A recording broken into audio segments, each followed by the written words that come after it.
Bueno, nuevamente buenas tardes. En los minutos que siguen tengo que presentar a dos personalidades de la hepatología.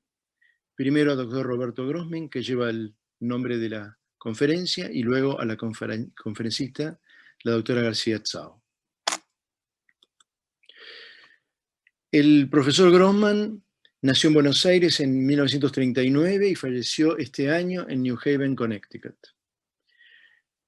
Roberto y la Argentina. Roberto claramente es un producto de la educación pública argentina, tanto en el Nacional Buenos Aires como en la Facultad de Medicina. Fue investigador en los Institutos Nacionales de la Salud, hoy Hospital Posadas Aedo, donde adquirió su primera experiencia en la investigación en modelos animales bajo la dirección de una gran personalidad, el doctor Marcelo Royer, maestro de la gastroenterología argentina. Y luego, en los años 72 y 75, trabajó en el CONICET bajo la dirección de Bernardo Usay, recientemente, en ese momento, premio Nobel. La presencia en los congresos es inútil insistir en la cantidad de veces que vino a la Argentina viviendo en Estados Unidos. Disfrutó cada vuelta a la Argentina, la comida, los amigos, los compañeros de secundario, el tango y naturalmente el fútbol. Y cuando no estaba acá tenía fellows argentinos en su laboratorio, entre ellos Andy Bly, Mario Chosquier, Cito Kravets, Julio Boroviov, Axel Kaumann, que es un argentino que trabaja en Inglaterra, y a mí mismo. En su trayectoria internacional inició su formación en los Estados Unidos con Jay Zimmerman y con un cardiólogo de apellido Kohn, con el cual hizo los primeros estudios en los que detectó hiperdinamia en la cirrosis.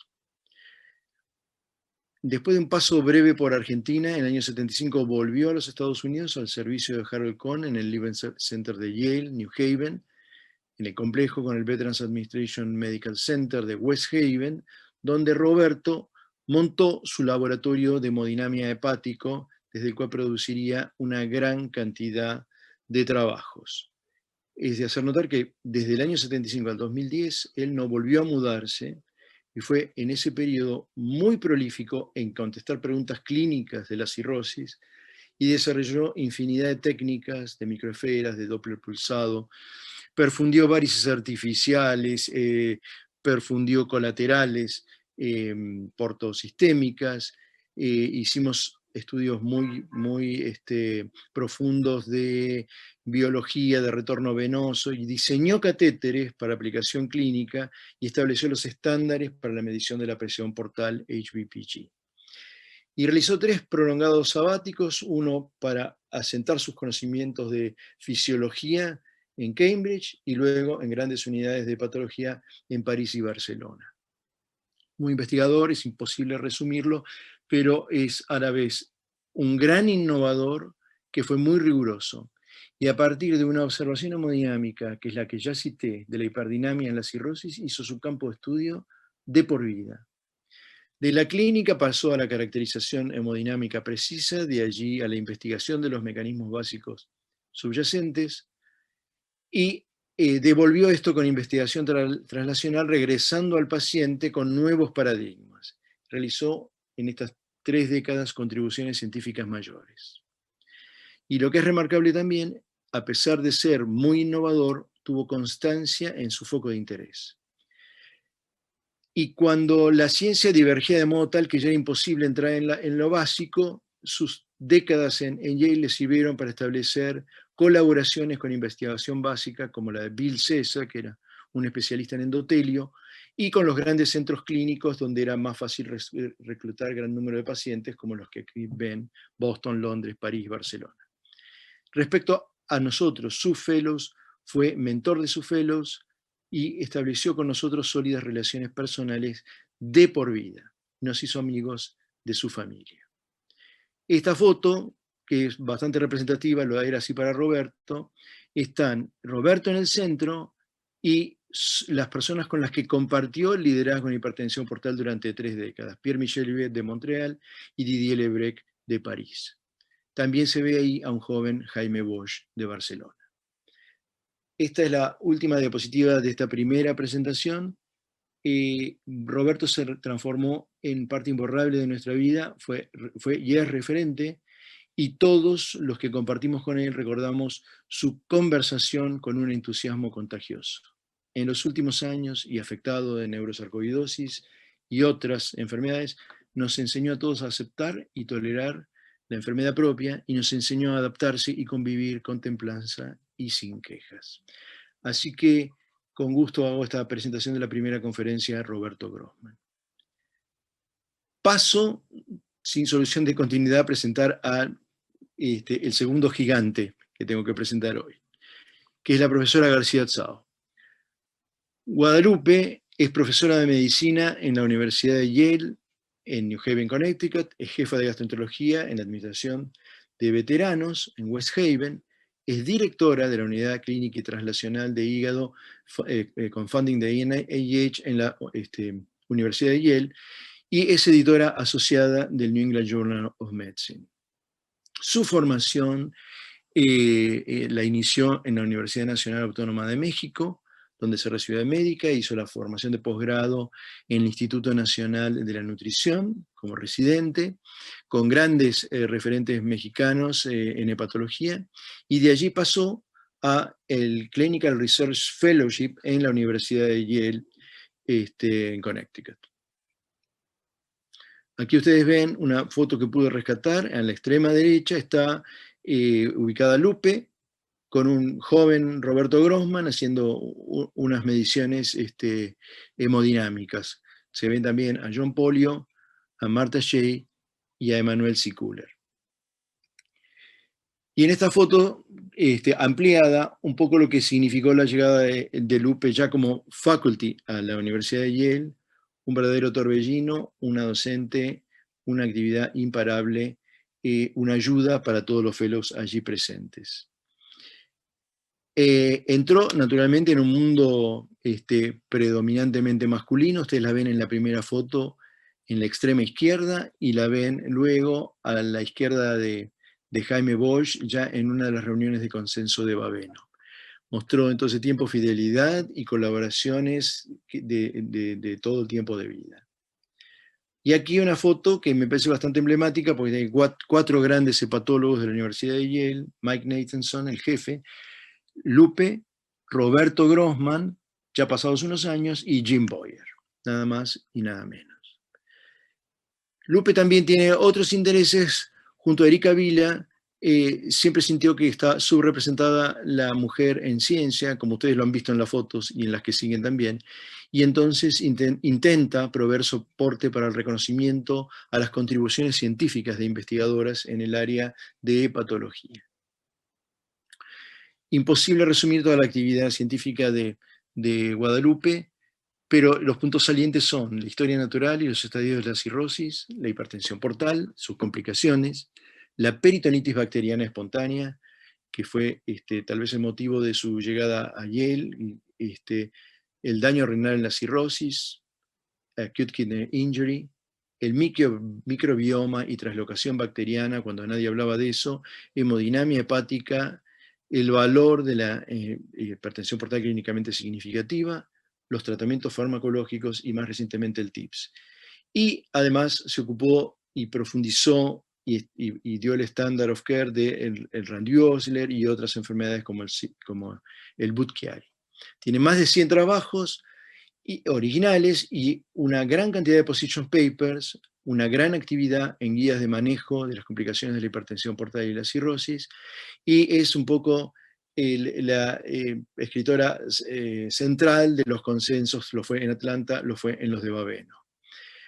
Es simultáneamente activa colaboradora con centros europeos, Madrid, Barcelona, Módena, Palermo, entre los que vienen a mi memoria rápidamente. Esta actividad científica y societaria de Guadalupe le valió ya algunos reconocimientos: es fellow del Royal College of Physicians de Londres, fellow del American College of Physicians, miembro de la Academia de Ciencias de México, y fue presidenta de la Asociación de Hepatología Americana, y tiene un reconocimiento de la ISL, un reconocimiento internacional. Aquí ustedes ven la foto que atestigua, ¿sí? No demasiadas mujeres, presidentes de de ASLD para 2012, y este es un artículo muy simpático escrito también por un compañero nuestro, Rainer Wist, en la cual describe los últimos años de Lupe en México, con personas de la talla de Marcos Roskin y sus trabajos publicados en el New England Journal of Medicine sobre fibrosis hepática, y su pasaje a la Universidad de Yale, al servicio por entonces liderado por Harold Kohn, con el cual de todas maneras no se vieron mucho porque Harold salía de sabático, y a eso le dio la oportunidad para establecer una relación de por vida con Roberto Grossman. Lupe, no quiero dejar de decir que representó un enorme soporte emocional y físico para Roberto Grossman a lo largo de toda su vida, pero en particular cuando su salud decayó. Para Roberto y para su familia, tanto en el hospital de Yale como en el propio domicilio de los Grossman en Woodbridge, Connecticut. Así que, Lupe, muchas gracias. Estás presentada. Gracias.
Buenas tardes a todos. Antes que nada, quiero agradecerle al doctor Fernando Cairo haberme invitado. Es para mí realmente un honor dar la primera conferencia a Roberto Grossman.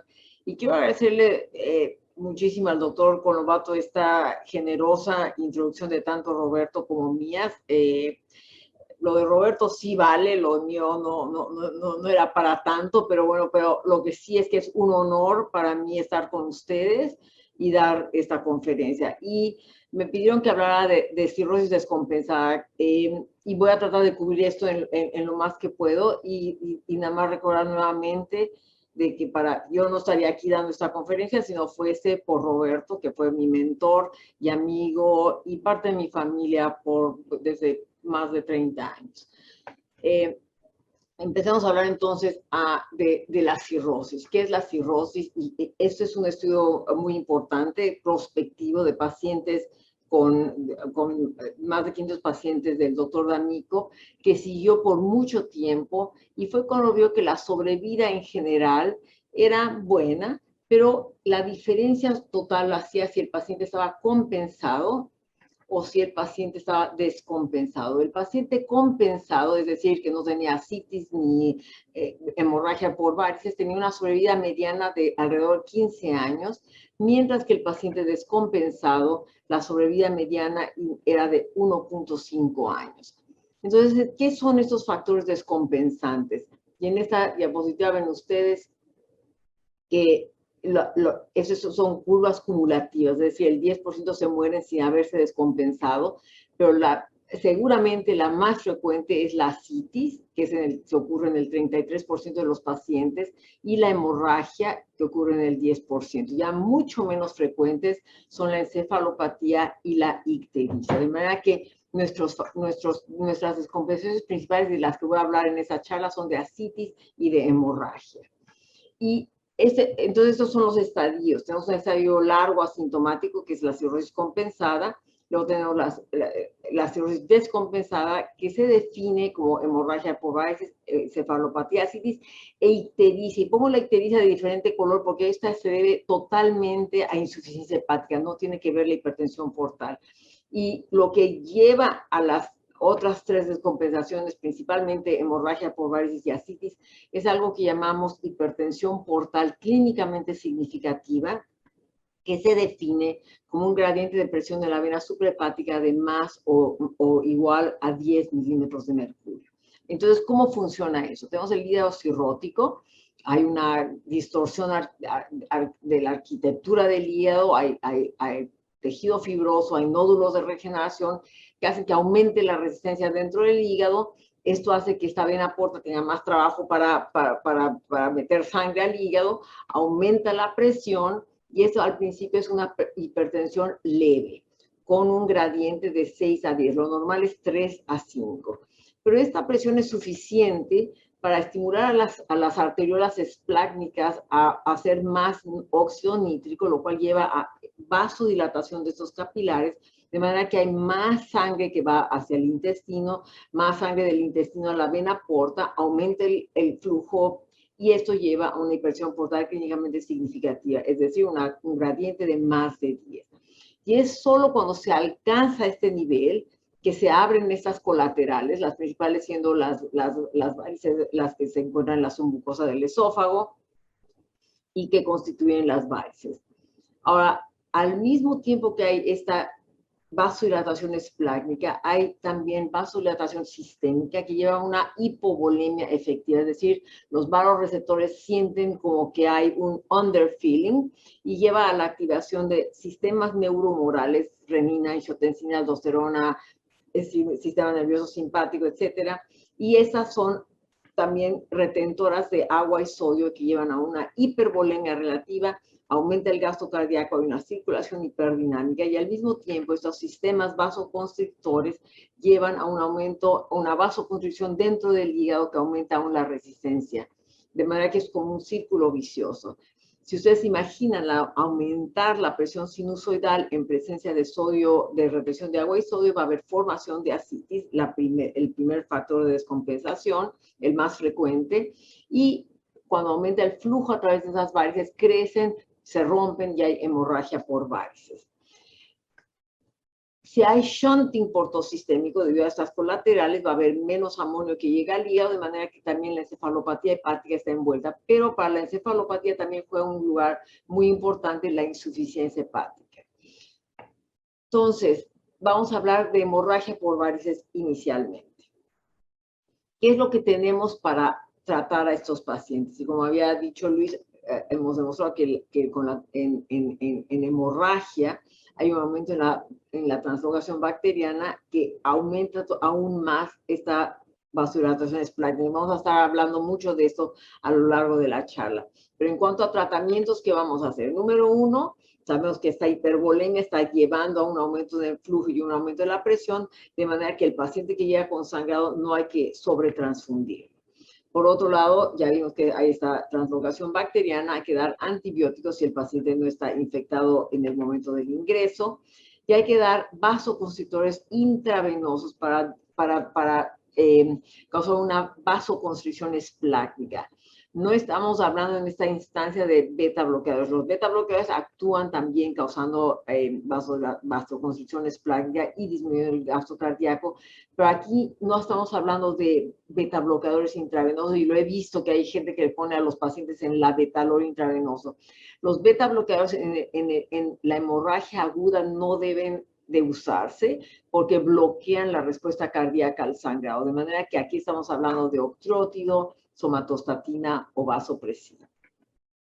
Por otro lado, aquí es donde la ligadura sí que tiene un papel súper fundamental, porque uno va a poner una liga alrededor de la varice que está sangrando. Y cuando esto falla, entonces hablamos de tips y de cuándo vamos a ponerlos. De manera que estas son las tres acciones principales antes incluso de hacer la endoscopía: es transfundir sangre cautelosamente, empezando a transfundir una vez que la hemoglobina baja a 7, dar antibióticos profilácticos a corto plazo y usar una droga vasoactiva segura, como sería el octreotide. Nosotros en Estados Unidos solo tenemos el octreotide. En el cabo de 12 horas uno tiene que hacer la endoscopía, y si uno confirma que es hemorragia por varices, entonces uno hace ligadura de la varice que está sangrando o incluso de las otras que la rodean. Normalmente uno continuaría la droga vasoactiva por 2 a 5 días. Nosotros generalmente lo continuamos por 4 a 5 días. Si el paciente está libre de sangrado, se descontinúan las drogas intravenosas, se empiezan los beta bloqueadores. Pero hay instancias en el que el paciente tiene sangrado que no se controla con la ligadura, o incluso la ligadura no se puede hacer porque el sangrado es tan intenso. En estos casos, es cosa de vida o muerte, hay que hacer un tips que se llama de salvamiento, de salvage tips. La otra instancia es cuando el paciente en estos días que está con la droga vasoactiva que ya se ha ligado, que había sido exitoso originalmente, el paciente resangra, y entonces hay que poner un tips de rescate, el rescue tips. ¿Quiénes son estos pacientes que tienden a necesitar un rescue tips? Son generalmente los CHILD-C, los más enfermos. Entonces, si ustedes imaginan, este paciente ya sangró una vez, vuelve a sangrar, y ahora le estamos poniendo un tips que le roba flujo al hígado, y por lo tanto la mortalidad era altísima en estos pacientes. Y esto llevó a pensar, bueno, ¿qué tal si hacemos la endoscopía? Todo es exitoso, deja de sangrar el paciente, pero el paciente pertenece a este grupo de alto riesgo en el que es posible que resangre después de la ligadura. ¿Qué tal si ponemos un tips antes de que requiera un rescue tips? Y este es el concepto detrás de lo que llamamos el tips preemptive, que no sé cómo traducirlo al español. Se llamaba tips temprano porque se tiene que poner dentro de las primeras 72 horas, y se pone antes de que el paciente falle, de manera, no es profiláctica, es como preventiva, antes de que el paciente falle y necesite un rescue tips. Obviamente, en esas dos instancias, no importa, es de vida o muerte, no importa que el paciente tenga complicaciones de tips. En cambio, aquí, el paciente está relativamente estable y uno tiene tiempo para pensar en si el paciente es candidato a tips. Y les muestro en esta diapositiva los pacientes que se han excluido de los P-TIPS, de los estudios de P-TIPS. Son los CHILD score de 14 a 15, o sea, no todos los CHILD entran, sino que se excluyen los más enfermos, gente de más de 70, 75 años, los que ya han tenido encefalopatía recurrente, que tienen insuficiencia renal, que están sépticos, que tienen insuficiencia cardíaca o hipertensión pulmonar. De hecho, hay que hacer un ecocardiograma en este momento en los pacientes que tienen quistes o carcinoma que impide la colocación del TIPS. Y también entonces tendría que hacer una imagen, una tomografía para estar seguros de eso. En esos estudios también han excluido pacientes con trombosis de vena porta, pero en realidad estos los estamos haciendo porque los radiólogos intervencionistas ahora lo pueden hacer, incluso en el paciente que está sangrando. Entonces, este es el estudio principal, el primero, de García Pagán. mirando el preemptive tips en pacientes que eran CHAL-C de 10 a 13 puntos, es decir, excluyeron los de 14 y 15, e incluyeron un grupo que sigue siendo muy controvertido, que es el paciente que es CHAL-B, que estaba sangrando activamente en el momento de la endoscopia. Y era la mitad y la mitad de los pacientes, pero vean ustedes que la sobrevida, esta sobrevida en general, fue significativamente mejor en el paciente con PTIPS. Y con una reducción del riesgo absoluto de muerte del 25%. Luego vino el estudio chino que incluyó 3 veces más el número de pacientes, pero que incluyó todos los pacientes CHAL-B, tuvieran o no tuvieran sangrado activo durante la endoscopía, y solo 22% eran CHAL-C de 10 a 13 puntos. Aún así, aún incluyendo pacientes que eran menos enfermos, encontraron una diferencia en sobrevida a favor del early tips.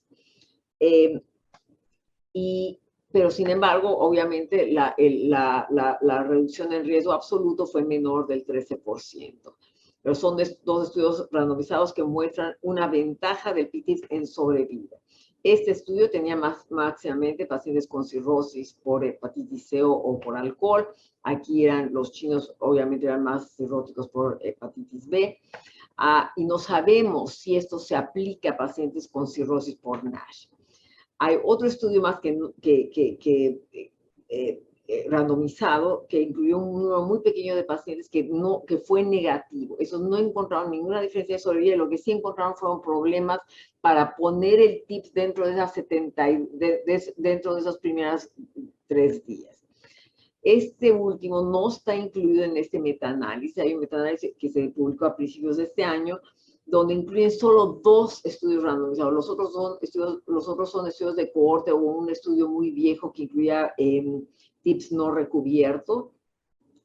Y en general se vio que favorecía, y esto nuevamente es mortalidad, a favor de una menor mortalidad en los pacientes con PTIPS. Pero nuevamente solo son 2 estudios randomizados controlados. Como tenían datos individuales, pudieron construir curvas de sobrevida. Y vean ustedes, estas son las del CHAL-C de 10 a 13 puntos, que claramente el PTIPS tenía una mejor sobrevida que el paciente con terapia estándar, con drogas, o sea, somatostatina, lo que ustedes quieran, con endoscopía.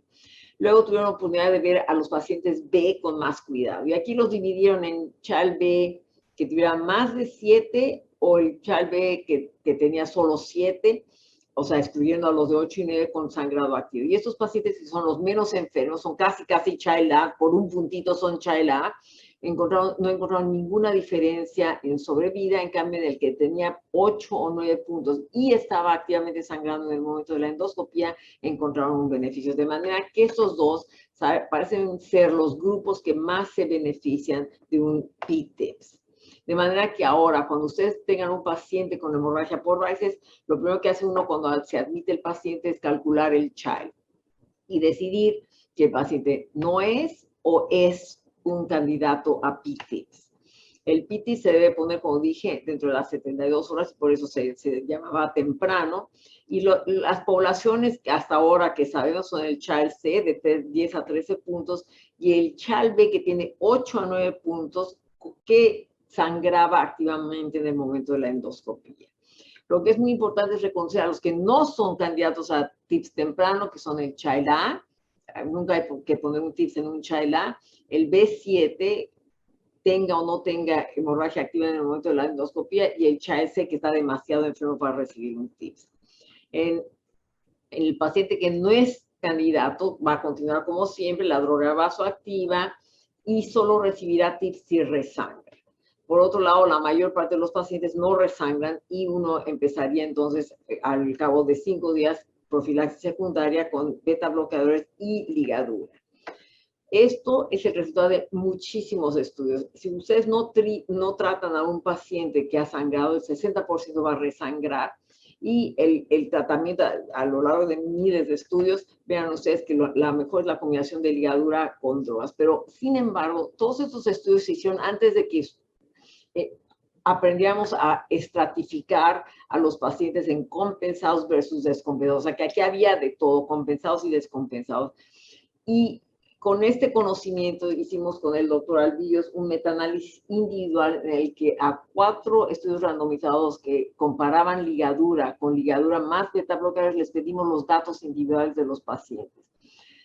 Reconocidos a los Child-A, en ellos realmente no había diferencias en sobrevida, estuvieran con ligadura sola versus ligadura con beta bloqueadores, pero donde sí hizo una gran diferencia fue en los pacientes descompensados. El Child-B y el C son en general pacientes descompensados, y vean que la adición de beta bloqueadores es una diferencia significativa en sobrevida, de manera que los beta bloqueadores no selectivos son el componente clave de la terapia combinada, particularmente en los pacientes que son Child-B y C.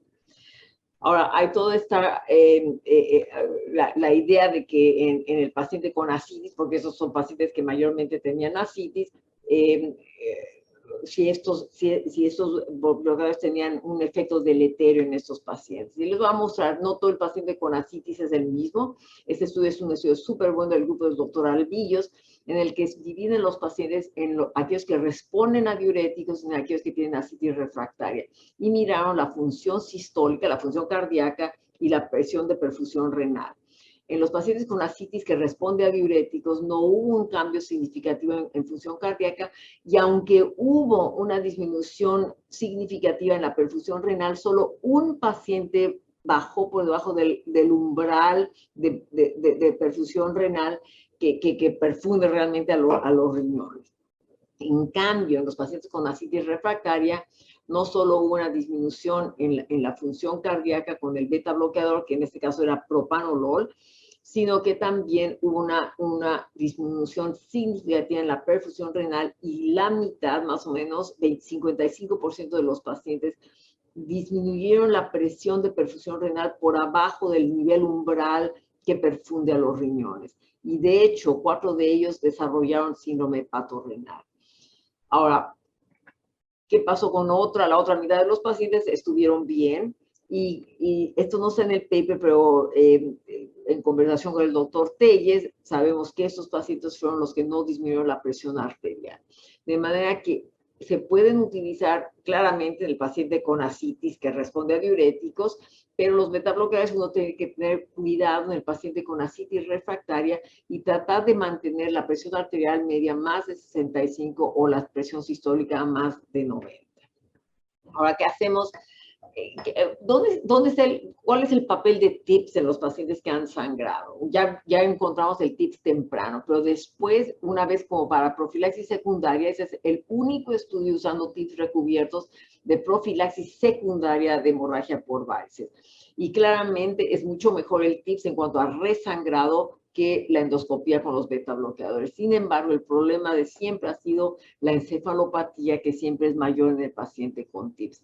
Entonces, yo sí siento que tenemos que ser un poco más agresivos con TIPS. Esto viene de mí. Bueno, lo primero no. Si el paciente ya está con beta bloqueadores y ligadura vuelve a sangrar, es decir, este es el segundo sangrado, hay que hacer exactamente lo mismo que les describí. Se hace la endoscopía, se hace la ligadura, pero el paciente tiene que ir a TIPS en esa admisión. No se puede esperar a un tercer sangrado. En ese momento se tiene que hacer TIPS. Pero hay ¿qué hacemos del paciente que no tolera beta bloqueadores? Les acabo de mostrar que los beta bloqueadores hacen toda la diferencia en cuanto a sobrevida en el paciente que ha sangrado. Yo pienso que el paciente que no tolera beta bloqueadores también se debería de considerar mandarlos a TIPS. Y también, si tenemos otra excusa para poner un TIPS, es decir, si el paciente tiene ascitis refractaria o tiene una trombosis portal completa, quizás estos también sean candidatos a TIPS. En estos dos casos, no hay una urgencia de semielectivo, y uno tiene tiempo de pensar y de considerar los pros y los cons de TIPS. Ahora pasemos a la ascitis. La ascitis, como les mostré, lo que pasa es que para hemorragia por varices tenemos muchísimos datos, porque eso es con lo que estábamos obsesionados al principio nosotros que estudiamos hipertensión portal.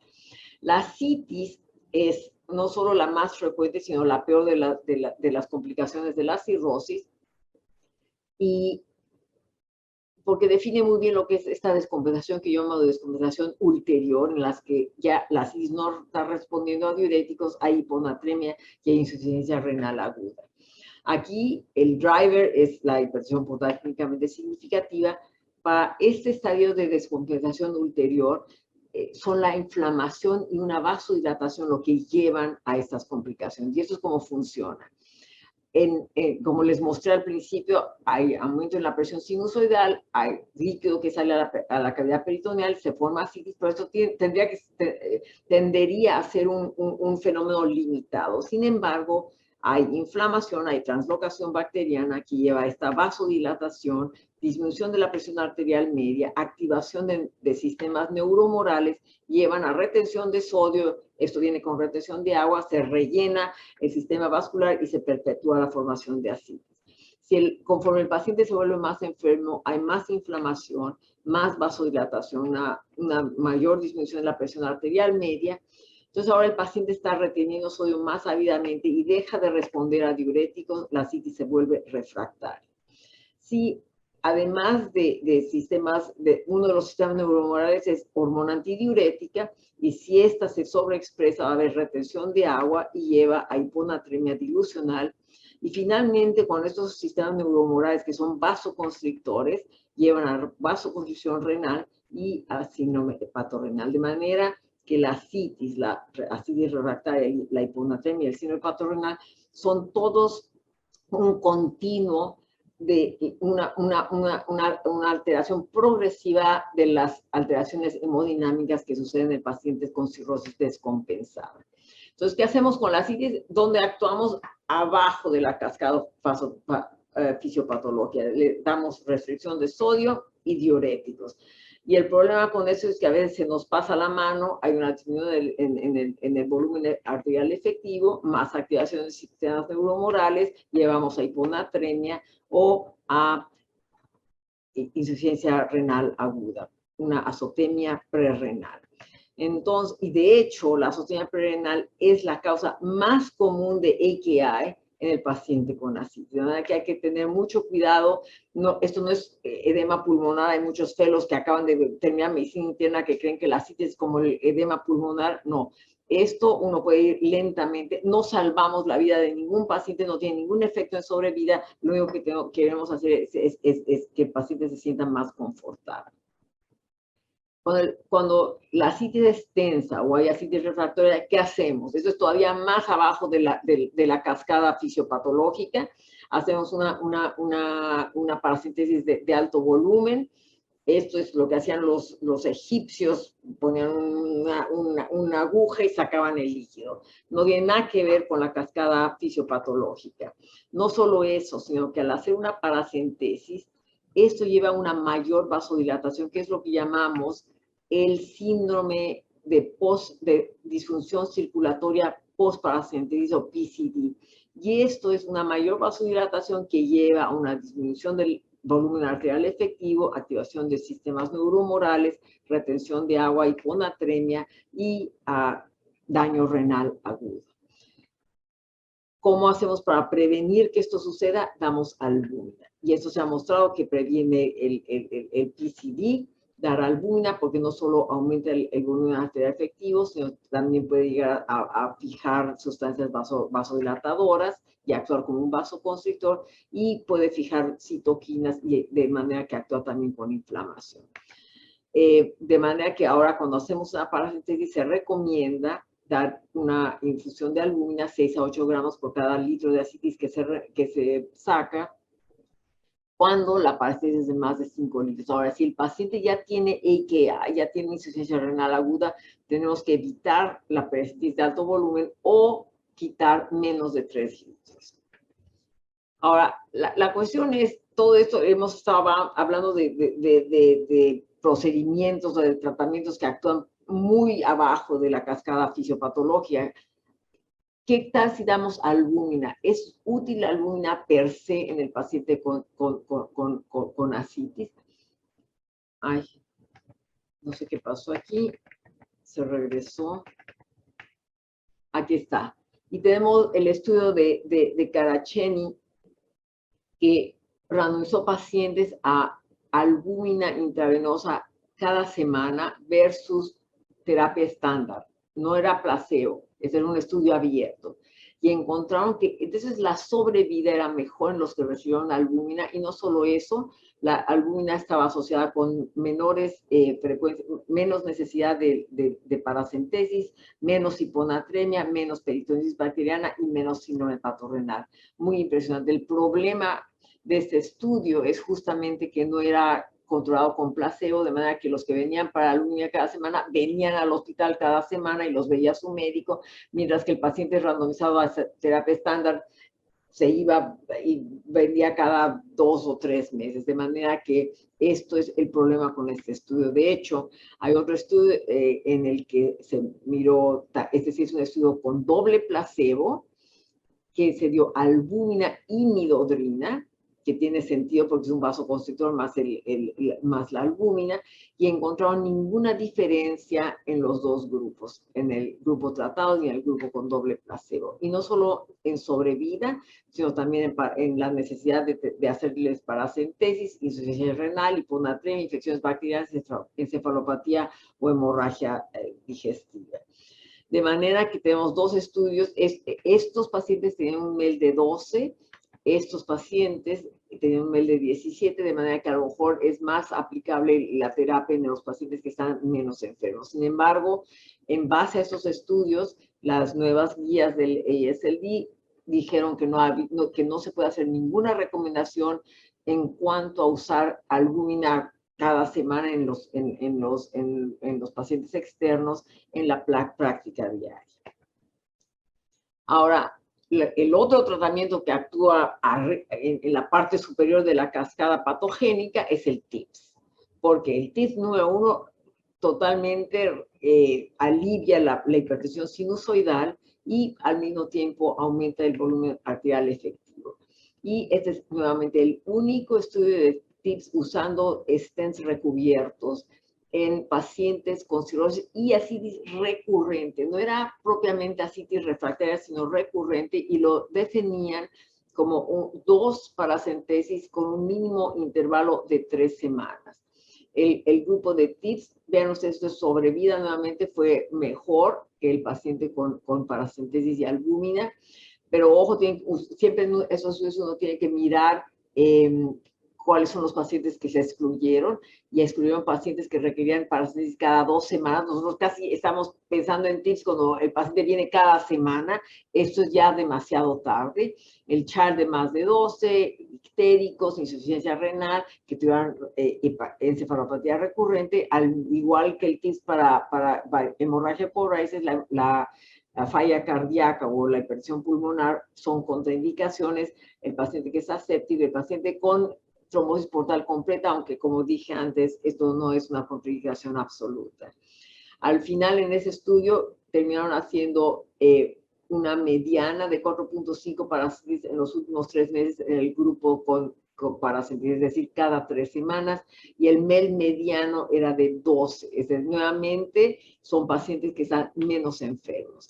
En el año pasado, justo durante la pandemia, tuvimos una conferencia de consenso que era el ALTA, que es un consenso de TIPS en Norteamérica, y se concluyó que el TIPS se debe considerar en pacientes selectos que están requiriendo cuando menos 3 paracentesis por ascitis tensa en un año, a pesar de tener terapia médica óptima. Entonces estamos haciendo que se piense en TIPS más tempranamente.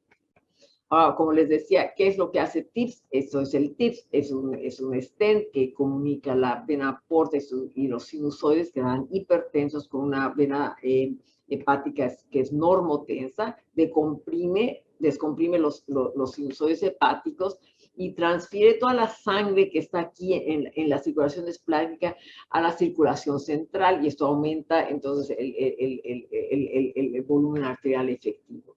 El problema es que al desviar la sangre del hígado hay encefalopatía portosistémica e insuficiencia hepática, pero tiene que ver con el diámetro del stent. Mientras más grande sea más se desvía eso, más encefalopatía.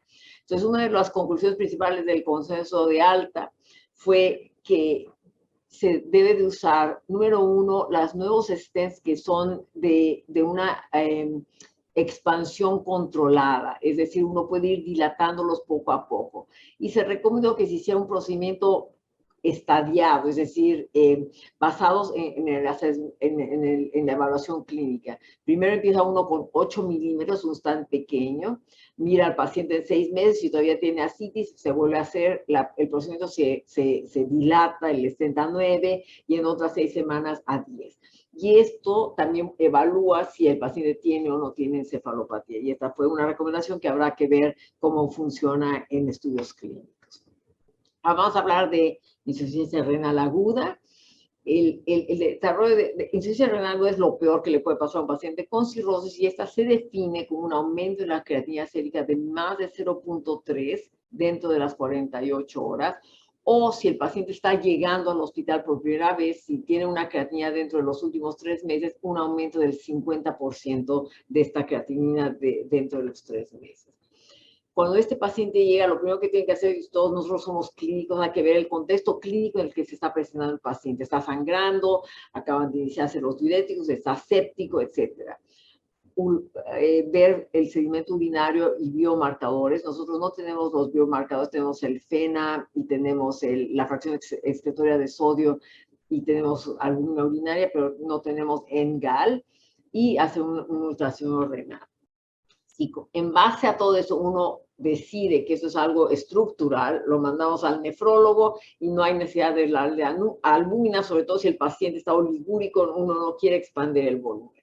Por otro lado, si uno decide que esto es probablemente funcional y que puede ser síndrome hepatorenal, uno lo que hace es descontinuar diuréticos, lactulosa, vasodilatadores, betabloqueadores, todo. Descontinuar todo y empezar un antibiótico si uno considera que el paciente tiene una infección. Si el paciente está depletado de volumen, se le da un cristaloide o sangre. Si no está obviamente seco, se le da albúmina, o si tiene estadio 2 a 3 de AKI, eso es de acuerdo a las guías más recientes, se le da albúmina. Este paciente de acá se vuelve a hacer una valoración a las 24 48 horas. Si se ha resuelto la insuficiencia renal aguda, es muy probable que eso haya sido una azotemia prerrenal, todo está bien. Si el paciente no resuelve con estas medidas generales, entonces se le da la albúmina y si no se resuelve, se trata como un síndrome hepatorenal, lo que se llamaba tipo 1, que ahora llamamos HRS-AKI. Ojo que estos pacientes casi por definición tienen ascitis, que es refractaria, muy probablemente tienen hiponatremia y una presión arterial baja. Ojo también que no sabemos si esto va a ser lo mismo en el paciente con cirrosis por NASH. Todo lo que les he hablado es del paciente que tiene cirrosis que no es por NASH. El FENA es de menos de 0.1, el NGAL es menos de 300, es decir, no hay daño tubular aparente, entonces uno está convencido de que ese paciente tiene HRS-AKI.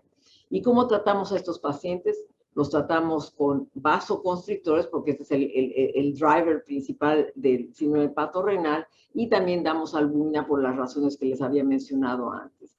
De los vasoconstrictores, el que se ha utilizado más es la terlipresina y que se asocia con una mejoría en la sobrevida en síndrome hepatorenal, un metaanálisis Cochrane del doctor Allegretti.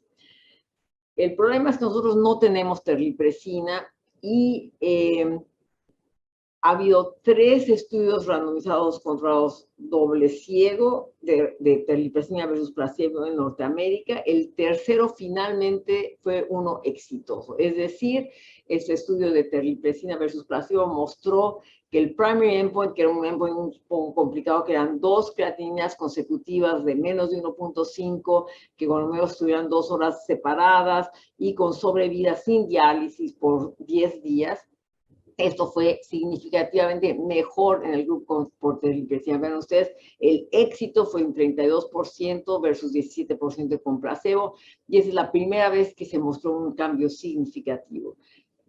Desgraciadamente, como era un estudio que tomó muchos años y como el FDA requería la definición previa de síndrome hepatorenal que requería que la creatinina subiera más de 2.5, ellos definieron creatinina de más de 2.25 y ahora sabemos que cuando definimos síndrome hepatorenal con cambios con cambios de creatinina de más de 0.3, uno puede tener síndrome hepatorenal con 1.5, de manera que estos ya eran pacientes muy avanzados. No solo eso, sino que lo que mostraron es que la terlipresina tenía más eventos adversos que llevaron a descontinuar la droga, 12% versus 5%. Y lo peor es que la muerte en los primeros 90 días debido a alteraciones respiratorias, y esto es sobre todo edema pulmonar, ocurrió en 11% de terlipresina y 2% en el placebo. Y es por esto que el FDA nuevamente no aprobó la terlipresina en los Estados Unidos. Estamos esperando que la compañía provea más datos de seguridad para ver si se aprueba. Ahora, ojo también que, miren, la albúmina sérica de estos pacientes antes de randomizarse ya eran de 3.7 en el grupo de terlipresina y 4 en el placebo. No hay manera que un paciente con ascitis refractaria tenga esta albúmina natural. O sea, normalmente andan por 2, una cosa así, lo cual quiere decir que ya venían recibiendo albúmina intravenosa. Y no solo eso, sino que durante la terapia recibieron aún más albúmina, como 200 gramos en cada grupo, y si se lo piensan, la terlipresina aumentó la postcarga, la albúmina aumentó la precarga, y por eso es que tuvimos estos casos de edema pulmonar. Otro estudio, ese es un estudio en el que la teoría era que mantener la albúmina sérica en pacientes hospitalizados por arriba de 3 iba a tener efectos en cuanto a tener infecciones nuevas, disminuir el desarrollo de disfunción renal y disminuir la mortalidad. Entonces tenían un endpoint primario compuesto por estos 3 factores y en general eran idénticos, es decir, el grupo randomizado albúmina, que recibía albúmina prácticamente todos los días, el grupo estándar que solo recibía albúmina con paracentesis o con SBP. Vean ustedes, 30% en cada grupo, es no significativo. Vean ustedes que la incidencia de infecciones nuevas, disfunción renal o muerte tampoco fueron diferentes. Vean, reciben una cantidad bestial de albúmina con un gran costo, 200 gramos versus 20 gramos en el grupo de Standard of Care, y lograron su objetivo. Los niveles de albúmina sérica estaban por 3, más o menos, pero nuevamente el problema fundamental fue que tuvieron eventos adversos graves, 28 en el grupo de albúmina, 11 en el Standard of Care, y estos fueron sobre todo edema pulmonar. De manera que hay que tener cuidado con la albúmina y no tiene nada que ver con la albúmina sérica. Lo que tenemos que tener son métodos no invasivos para determinar el volumen sanguíneo central para manejar a esos pacientes con albúmina, sobre todo si les vamos a estar dando combinación de albúmina con terlipresina. Ahora, Luis quería que hablara de la insuficiencia renal aguda, de acute on chronic liver failure. La insuficiencia renal aguda es la falla orgánica más común que define el acute on chronic liver failure. ¿Qué es el acute on chronic liver failure? Es una entidad que ocurre en pacientes hospitalizados con cirrosis y que se asocia a una pobre sobrevida a los 30 días. Es decir, aquí estamos hablando de una sobrevida que se mide en días, no en meses o años, sino en días. Aquí volvemos a repetir el paciente descompensado. Estas son las descompensaciones más frecuentes. La descompensación ulterior incluye ascitis recurrente, ictericia, coagulopatía, insuficiencia renal, que como les dije es la más frecuente, y también hay en medio, cuando aparte, si el paciente presentó con ascitis, tiene hemorragia por varices o viceversa. Aquí el principal factor patogénico es la hipertensión portal clínicamente significativa. En la descompensación ulterior es la vasodilatación y la disfunción cardíaca o hepática.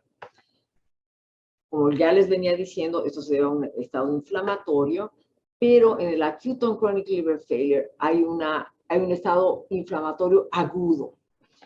Hay un factor precipitante que lleva a ese estado inflamatorio agudo que aumenta la vasodilatación y la disfunción renal y cardíaca, lleva no solo a las complicaciones que serían propias del paciente con insuficiencia hepática, con cirrosis, que son encefalopatía, que le llaman fallo del cerebro, y te dice que le llaman fallo del hígado, coagulopatía, que dice que falla el sistema de coagulación, y la falla renal, que sí es el riñón, sino también hipotensión e hipoxemia. Esos son los 7 factores que hablan la presencia de un estado de falla multiorgánica o acute on chronic liver failure y que tiene una mortalidad de mayor del 15% en 28 días. Ahora, ojo, este factor precipitante no solo afecta al paciente descompensado, sino que puede afectar también al paciente que está súper compensado y de repente se descompensa y hace ACLF, y puede ocurrir también en el paciente descompensado en el que ocurre lo mismo. ¿Cuáles son los factores precipitantes? Y esto es una de nuestras obligaciones, identificar este factor precipitante. Hay factores precipitantes directos que tienen mucho sentido. Acute on chronic liver failure se entiende en el contexto de hepatitis alcohólica, cuando hay un factor, una enfermedad sobreagregada al hígado cirrótico. Lo mismo en Asia, exacerbaciones de la hepatitis viral en un hígado cirrótico, o un DILI en el paciente con cirrosis. Más difícil de comprender son los factores indirectos, de los cuales el principal son las infecciones bacterianas y la sepsis, la hemorragia por gastrointestinal y la isquemia, que tienen que ver con un daño más bien circulatorio, un daño isquémico del hígado. Los factores precipitantes, como les decía, varían en los países europeos o del este. En el este son sobre todo la exacerbación de la hepatitis B, en el oeste son las infecciones bacterianas y la hepatitis alcohólica. Ahorita, después de la pandemia, nosotros tenemos tantísima hepatitis alcohólica y es la causa principal en nuestros centros de acute on chronic liver failure. En el estudio de Moro hubo un 44% de los que no se pudo identificar el factor precipitante, y esto es un poco preocupante. Ahora, ¿de qué nos sirve saber esto? Bueno, ellos definían ACLF si uno muere más de 15% en los 28 días. O sea, estamos hablando de mortalidad a los 28 días. Si es menos del 15%, no importa. Si es más del 15%, sí. Y los clasifican en ACLF grado 1, ACLF grado 2 y ACLF grado 3. Mientras más órganos fallan, mayor es la mortalidad. No es ninguna sorpresa. De manera que 4.5% en el paciente que no tiene ninguna falla orgánica, comparado con 19% el que tiene el riñón solo, 26% si tiene el riñón y alguna otra cosa, si tiene 2, 32%, y si tiene 3, 79% de mortalidad. Y el NACSEL, que es el grupo norteamericano en pacientes infectados, mostró exactamente lo mismo. Eso es sobrevida, no es mortalidad, y la mejor sobrevida es en el que no tiene falla orgánica, y la peor sobrevida es el que tiene 4 fallas orgánicas, que tampoco es como descubrir el agua tibia, ¿no? En el NACSEL, el hígado se define como encefalopatía grado 3 o 4, el circulatorio si se requieren vasopresores, diálisis en la falla renal o que el paciente requiera ventilación mecánica con el pulmón. Y en base a eso, cada una de las organizaciones, la europea, la Asian Pacific y la norteamericana, han desarrollado scores pronósticos para determinar la mortalidad a 28 días. Y la mayor parte de ellos incluyen marcadores que tienen que ver con insuficiencia hepática, insuficiencia renal, presión arterial media, cuenta de leucocitos y edad.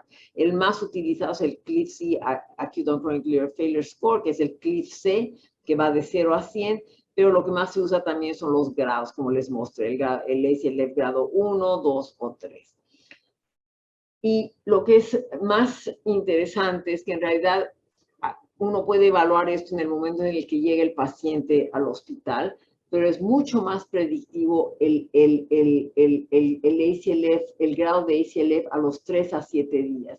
de manera que si el paciente ya no tiene ACLF entre los días 3 a 7, la sobrevida es del 89.6%, mientras que si el paciente tiene ACLF3, es decir, más de 3 fallas orgánicas, la sobrevida es del 12.8%, y en ese estudio mostraron que si entre los pacientes que tenían 4 fallas orgánicas o un CLIF-C score de más de 64 entre los días 3 y 7, la mortalidad era del 100%. De manera que, a mi manera de ver, en este momento, hasta que no se sepan los mecanismos íntimos del acute on chronic liver failure, este es un instrumento que nos ayuda en el pronóstico de los pacientes.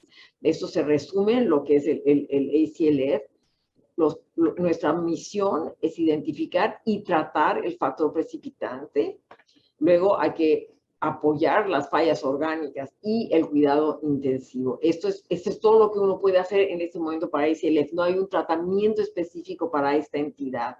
Es una entidad que indica que el paciente está muy enfermo y tenemos que soportar estas fallas orgánicas, y que nos ayuda para entender el pronóstico de esos pacientes. El paciente, dependiendo del score, uno puede decidir si el paciente es un candidato a trasplante, en cuyo caso se empieza a llevar a cabo la evaluación de trasplante, o si el paciente va más allá de poder ser trasplantado, en cuyo caso se tiene que hacer tratamiento paliativo y del final de la vida. De manera que, para concluir, les he mostrado que los factores principales descompensantes son la citis y la hemorragia por varices. En pacientes con hemorragia aguda, piensen si el paciente es candidato a preemptive tips. Esto se hace en muy pocos pacientes que son candidatos. Yo diría que los candidatos principales son los Child C, que son de 10 a 13 puntos. Usar betabloqueadores cautelosamente en los pacientes con ascitis refractario, asegurándonos que la presión sistólica es mayor de 90. En la ascitis, que es de difícil tratamiento, ya no hablaré de ascitis refractaria porque nos estamos tardando mucho. Uno podría usar infusiones de albúmina o TIPS, y esto puede llegar a mejorar la sobrevida. Yo creo que se tendría que comparar las infusiones de albúmina con el TIPS. Debe de ser uno cauteloso con el uso de albúmina en los pacientes hospitalizados, porque ya les mostré que lleva edema pulmonar. El AKI es la causa más común, la insuficiencia renal es la causa más común, la falla orgánica más común que define ACLF. Y nuevamente, todo debe de ser pensando, identificar y tratar al precipitante, expandir el volumen, excluir que el paciente tenga necrosis tubular aguda, que es el diagnóstico diferencial más importante, y cuando esto está hecho, empezar vasoconstrictores. El ACLF es una falla multiorgánica en cirrosis y que es útil para el pronóstico de estos pacientes. Muchas gracias por su atención, y puedo tomar preguntas ahora.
Bueno, como estamos muy justos de tiempo para empiece el próximo simposio, quería agradecerle a Guadalupe porque, como siempre, fue brillante.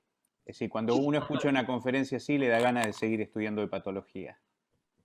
Así que gracias Gracias, Luis. Y bueno, seguiremos con el Congreso. Muchísimas gracias por la invitación, por estar con ustedes y yo quiero verlos a todos la próxima vez. Así será. Un beso.